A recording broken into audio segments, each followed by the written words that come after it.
Hello, it's Hannah from Love Garms. I'm going to go ahead and do the sew along.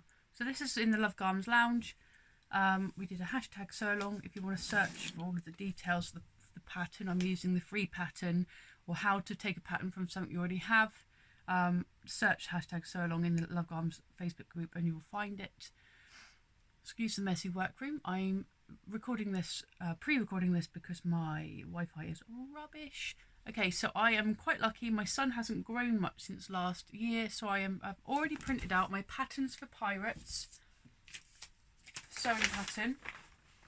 And with the homework I gave you last week, you were to print this off on A4 paper and you match all the lines up and you stick them together, and then it creates a pattern, and then you cut out the size that you want using the key.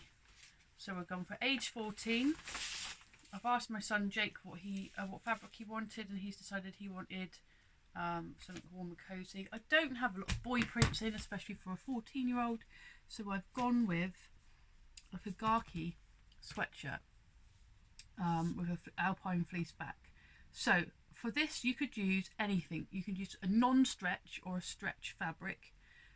You could literally cut up bed sheets, cotton bed sheets, and make these with a free pattern and a free bed sheet. Well, not free, but you could have a cost-effective pair of pyjamas to practice with before you cut into your best fabric. Although I was eyeing up the kids' Christmas brushed cotton bed sheets, which you get with like the Fair Mile prints and stuff on, which I thought would make excellent Christmas pyjamas. If you would like Christmas fabric to make them with, and you haven't already done them, this would be great. And if you message me or look on the group, it's on the group. I've got quite a bit of that, so I think that is going to be £12 a metre.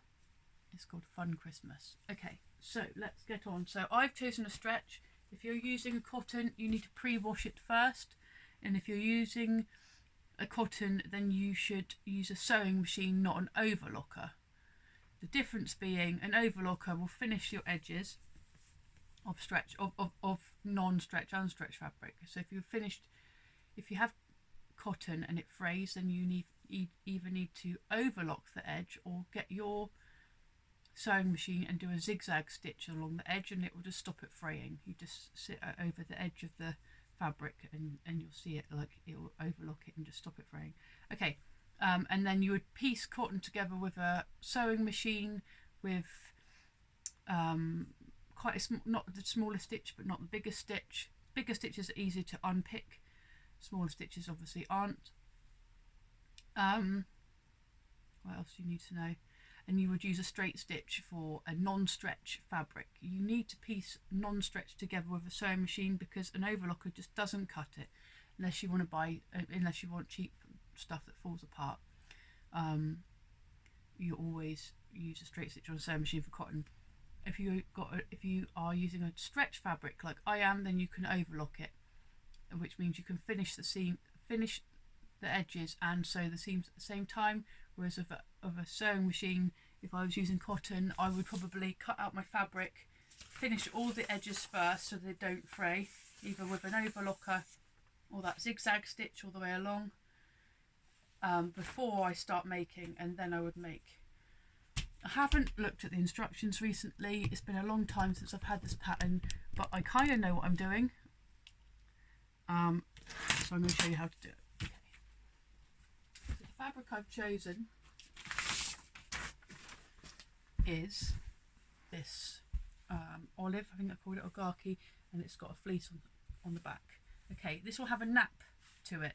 Okay, well, what I mean by nap is if you stroke it down one way, it feels amazing. If you stroke it the other way, it's not. Okay, so I'm going to remember that when I'm cutting my trousers out, that it's going that way. So I would put the top here and the bottom here.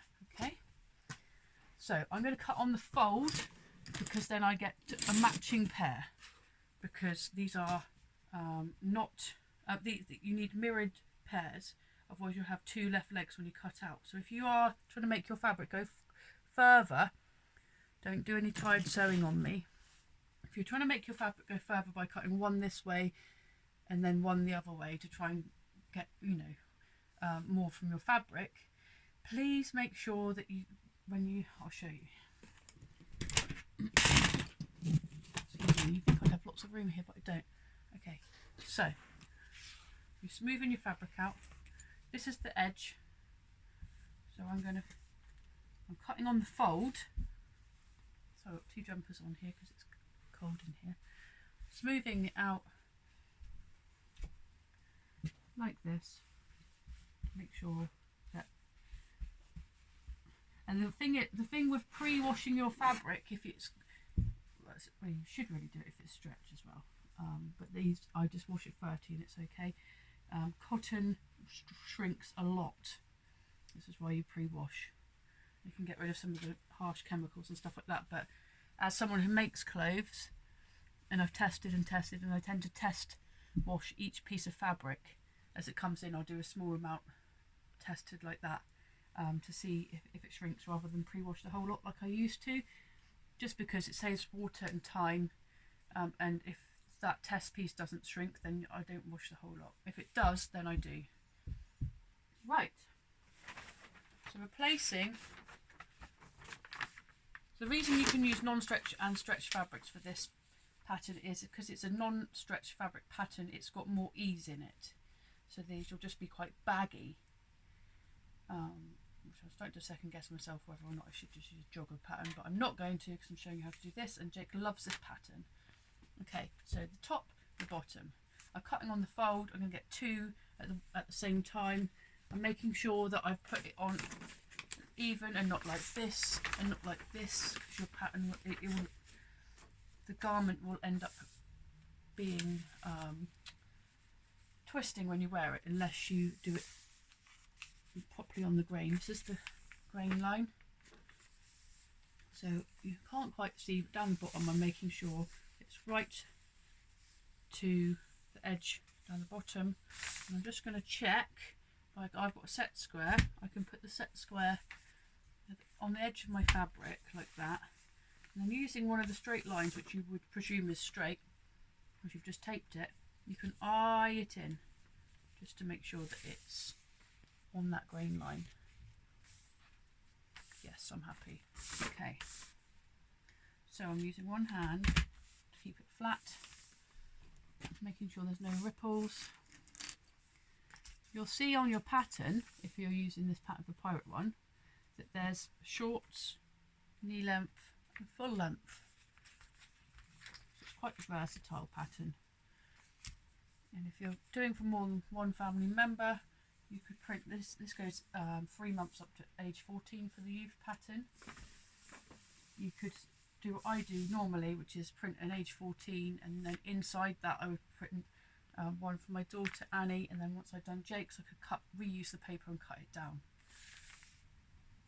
So I'm using a rotary cutter. You can pin this pattern with pins and then cut it out with fabric scissors. However, I use a rotary cutter. I'm trying to go to the edge a little bit, so I'm using all of my fabric, but it keeps a little bit down the edge here on this fold for another project. Right, I'm happy with that. So I'm going to go ahead and cut.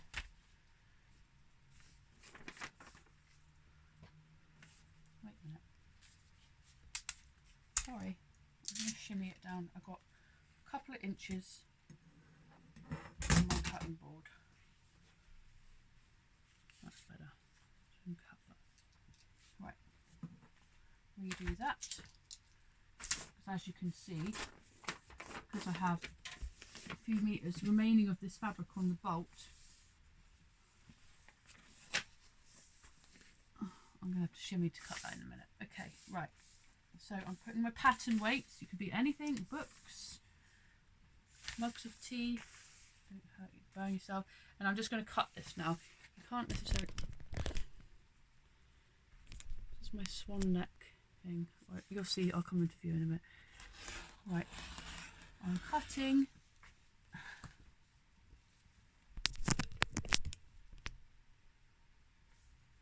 Okay. Hope I'm not making you seasick.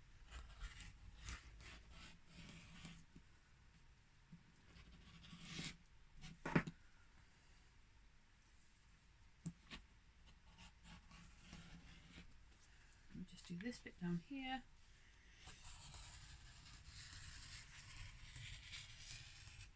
At some point I probably will pause this and then do the next step and then show you it, but we'll see how I go. Maybe we should time it and see how quickly I can make a pair, although there's no competition and no rush. Right, up here I'm going to make sure that my fabric is not going to shift, because I have to do the little shimmy because I've run out of space.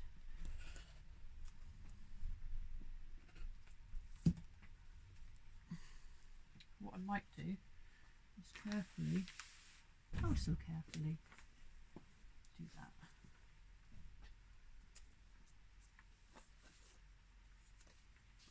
And you can, before you continue cutting, you can double check that everything is, that you've already cut is in line.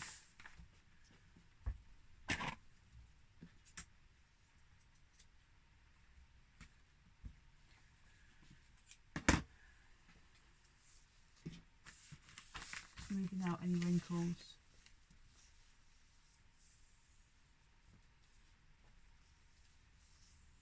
You can feel with your fingers to make sure there's no wrinkles. Right. You'll see that there's a rise on this, got the front and the back. The back is the longest part, the most amount of fabric, and the front is the least amount of rise or fabric. Now you just use your scissors just to finish cutting that bit. Roll this up, out the way. Put it in there, keeping everything nice and tidy. Okay, you'll see on your pattern that there's two notches. One at the front, two at the back. And it's labelled front and back here. So if you snip, and then memorise, and then use this in all of your other stuff. One at the front, two in the back. Snip, snip, like that, okay? Or like I do, I also quite often I'll put a clip on the back, and then you just know, Right.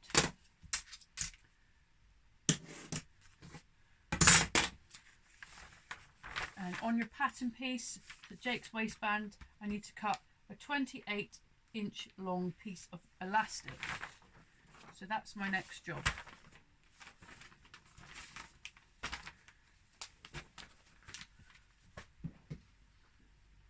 The only thing I've got to do down the bottom of my fabric is just snip off the bits.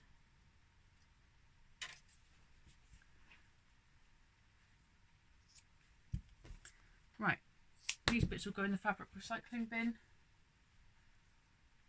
and then this long bit here will go in my fabric scrap, because that will become cuffs of something at some point, which just goes under here like this. Okay, I have not looked at the instructions, but there are two ways to make trousers. Okay, they both work, you both have two legs. So the first way is to, with right sides together, which means the nice side in, because you're sewing these inside out. Both of these work, okay? I'll show you this way first. You can either sew down the back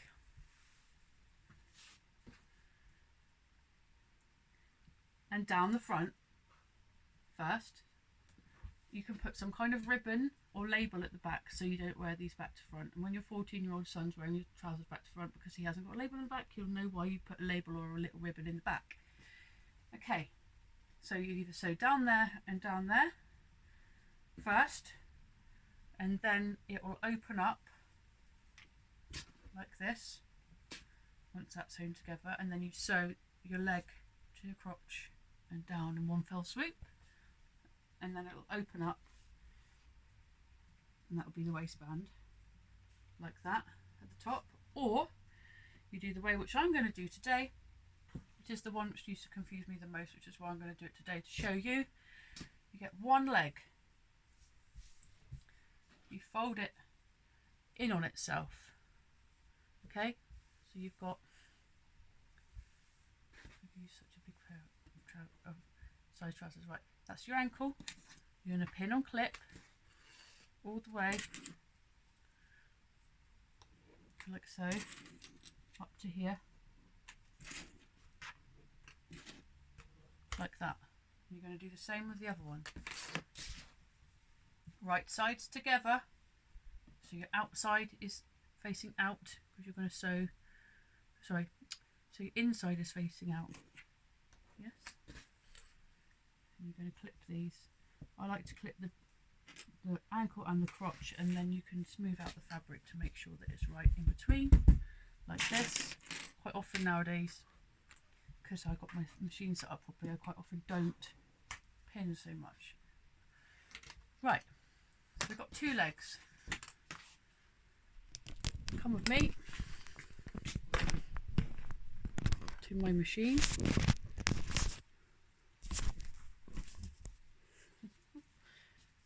Turn it on. You can use a sewing machine. If you're using cotton non-stretch, use a cotton non-stretch needle. If you're using stretch, use a stretch needle, otherwise you will throw your machine out of the window. Right, so there was a seam allowance. Let me find it. Did it tell me on the pattern? The seam allowance, which is how much you cut off with the overlocker.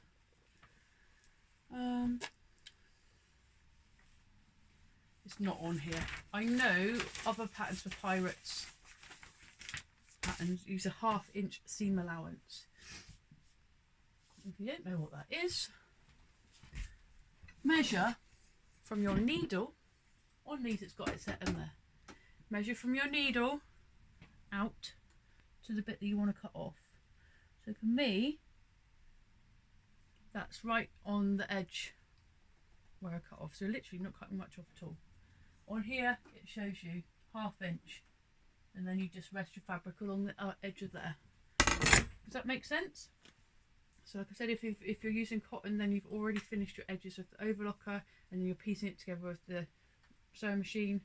If you're using an overlocker and you're using stretch fabrics, you just do the whole thing in one go. That's why I love sewing with jersey. It's quicker, which means I don't have to start to charge so much. The reason I use clips and not pins is because if you overlock a pin, you know about it. On a domestic, you will probably break your knife, which normally happens around Christmas time when you've got loads of presents to make, or a bank holiday, you've got lots of time to sew. And what happens then? Everything's shut and you can't get new ones. That's why you should always keep a spare if you can. What happens on an industrial, it just take your eye out. Probably ruin all your settings. Right, it's one leg. Then we're doing the other one. Sorry for my shouty voice. Sewing is normally quite a calm experience, honest.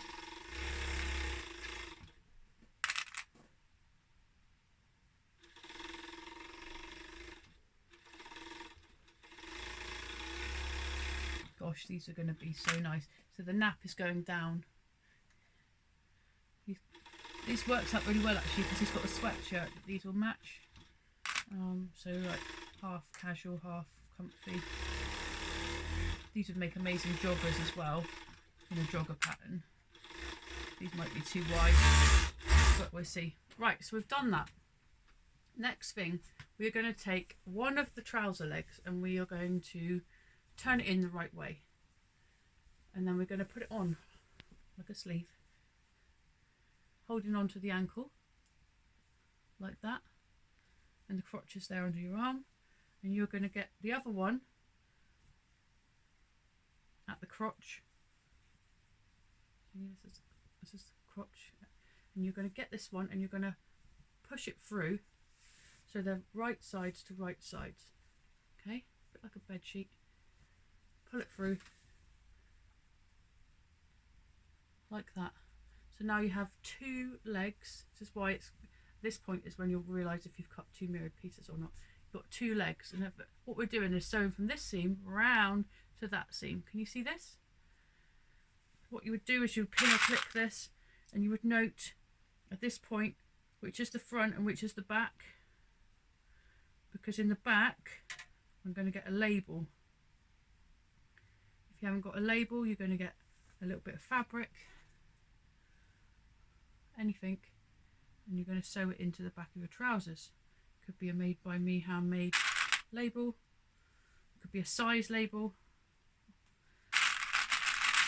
just something so that they wear them the right way round when they're half asleep trying to put their clothes on.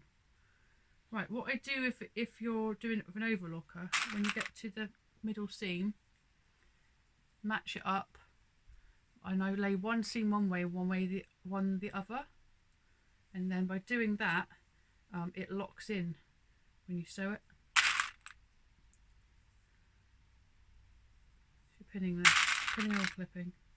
Right, and then we're going to feed this through. I like to start with the back end, with the seat, because then you can remember at that point to put the label in. So you start up, lift your foot up on the machine. You're doing it here, I'm doing it on an industrial, so I'm using my foot. Take the first clip off, set it down, get your label ready. So you've got it. Go in a little bit. These are going to be turned over and then turned over, so like 3 inches. So you don't want to put the label in until past your, like when you get to the mark that which you did the 2 nicks in the back, the notches, I would put the label in about there, maybe a bit lower. It's going to seem quite far down, but when you see how they finish the rest of the garment off, you'll see why. Right.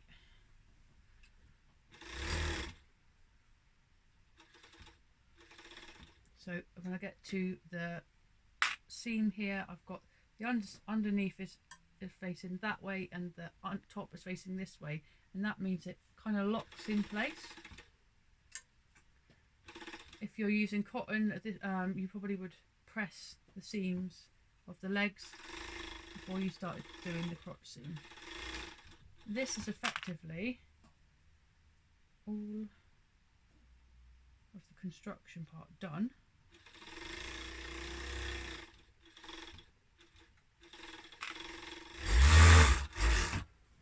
Right, and then if you turn them in like this, trousers. Ta-da! Right, what I'm going to do now is I'm going to put the back and the front seam together, and I'm going to mark the side like that, like that. And we're going to create a channel with the elastic next. Okay, some people will fold it down, and then put the elastic and have a channel to put the elastic in. I believe on this Patterns for Pirate one that they attached it straight away to the top, so we're going to do that now. Okay, so I found some elastic which I'm super happy about, because I was going to harvest some out of an old pair of trousers. I'm going to get an elastic weight of 28 inches. Exercise this first. What they mean by exercise the elastic is this, so that it doesn't become too baggy too soon. Okay, so exercise this. You're going to get your measuring tape. You're going to measure 28 like that. You're going to cut it.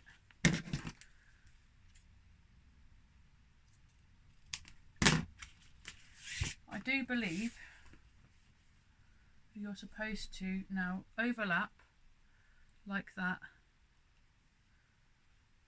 and use the sewing machine to sew down there, down there, down there, down there, down there, down there, down there. So I'm going to do that now. Okay, I don't think you need to see this, so I'm just going to pause. Okay, I'm back. It literally took 30 seconds. What I've done is I get rid of that frayed bit. So this, I think you're supposed to do an inch overlap. I think I've done like just under that because Jake's waist is a bit bigger. So can you see? Very neatly going round there, round there, round there, round there to secure it so it stays where it's supposed to be. Next I'm going to quarter this. Okay, so I'm going to fold it in half, mark this corner, this half, match this and this together, and then you've got it into quarters, yeah?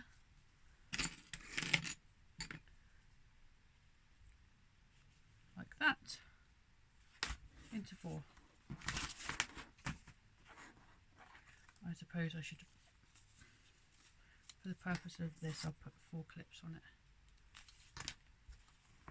Right, you've marked your waistband, there.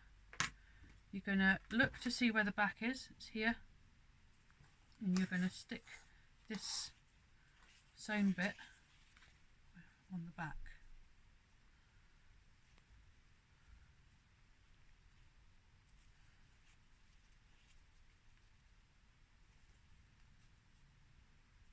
I'm going to do it on the inside. I'll show you in a minute. I was just doing a little brain to see which way it goes.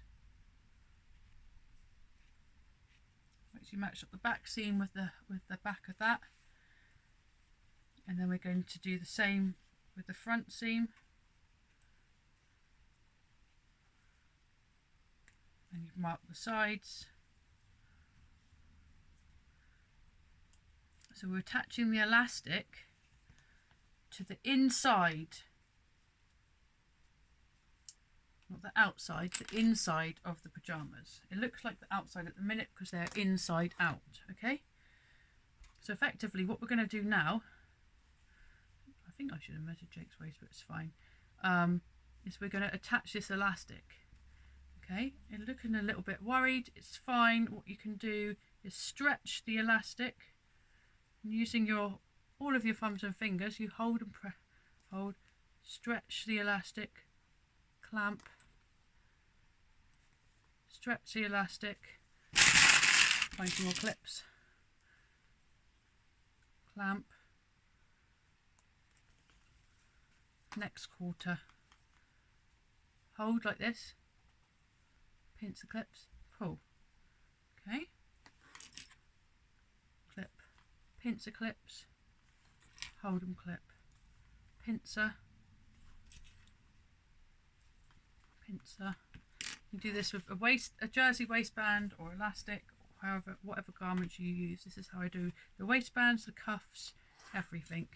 Once you've got this action down, you can apply it to joggers, cuffs, neckbands, anything. All of these, it's the same principle. Quarters, pull and grip, pull and grip. And effectively what you're going to do now is get your sewing machine,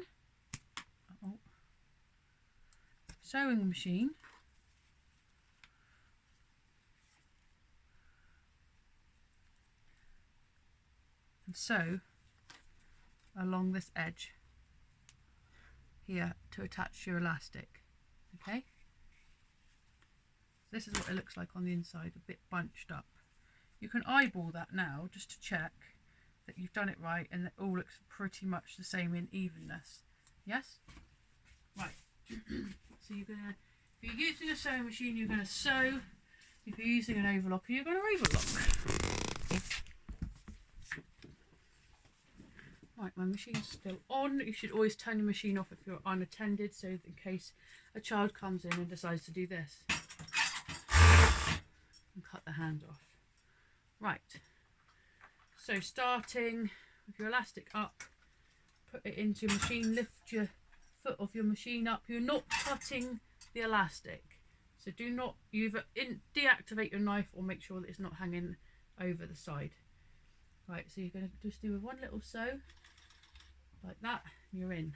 Okay, And then you can take the clips off as you go.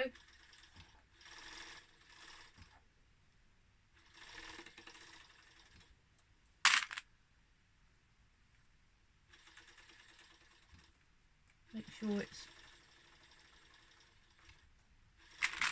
right. So when you get to a point, you could just even the fabric to elastic ratio.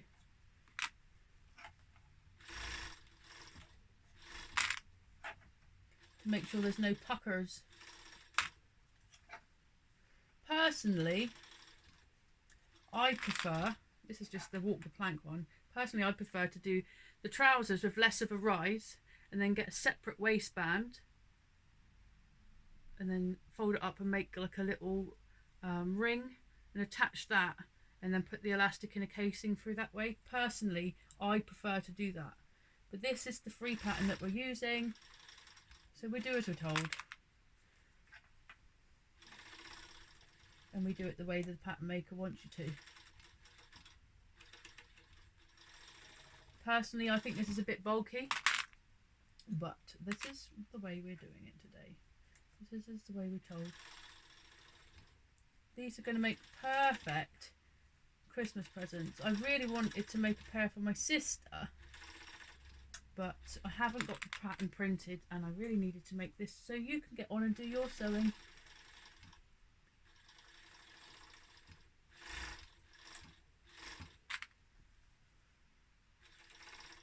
Can you see what I'm doing? I'm not stretching the fabric. I'm just making sure that the elastic and the fabric meet up.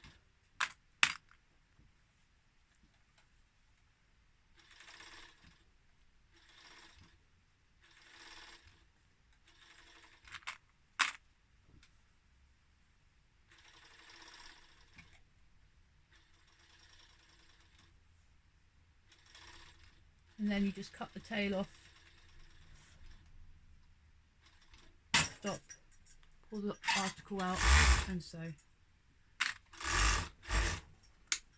That's everything on the machine now. So, sorry. Now you have elastic in the top like this, in the top of the trousers. Next we're going to just trim off the tail. I've turned my machine off, nice and safe. Don't look at the ones behind which are still on. The next thing we're going to do, you can see it's pretty even. The next thing we've got to do is we've got to fold this. So this is still the outside. Got to fold it over like that. Okay. I haven't looked at the instructions, but I looked at my son's other pair. And on my son's other pair, it looks like I folded it over and then folded it over again. But I don't know if I'm supposed to do that. I'm going to just fold it once. What you've got to do is pin or clip. Fold this, you see, fold it over to the out. So that's that side, and that's that side. And you're going to pin or clip. To be fair, I think pins will probably work best here. So let's do it properly, shall we?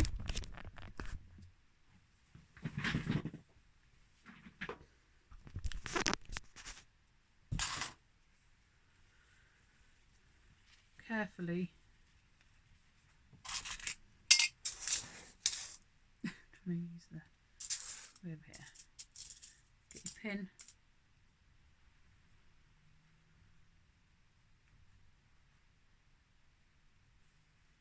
And pin this in place. If you start in the quarters like I did before, so one there, one in the back, front, sorry. I tend to try and, if I remember, put the pin with the head facing that way, and then when you're sewing you can pull it out like that. That attaches it, and then you can do the side. And again, use that pincer grip to try to evenly space it out. I wonder if clips might be better. Clips and pins. So I'm going to use my pincer grip to do this, like this. pincer grip. The reason I'm doing this is because I don't have anyone to help me, and then I feel like I'm going to pin it next as well.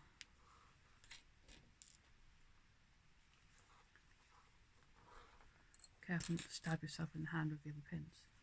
Right, so what it's going to look like is that, and that on the inside.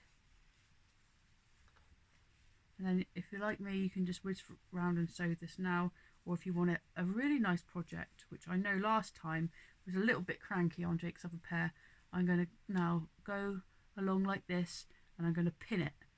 So give me 2 seconds, I'll be back.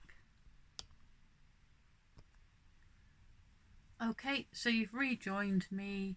I took my time to try and get this so that the waistband is even. I pinned it. I'm not sure how even it is, to be fair, so I prefer the other way, but we move. So when you do it out like that, it's pretty good. And then we're going to take it to the sewing machine and we are going to sew where this edge is. We're going to fix this. Right, so let's have a little pause again.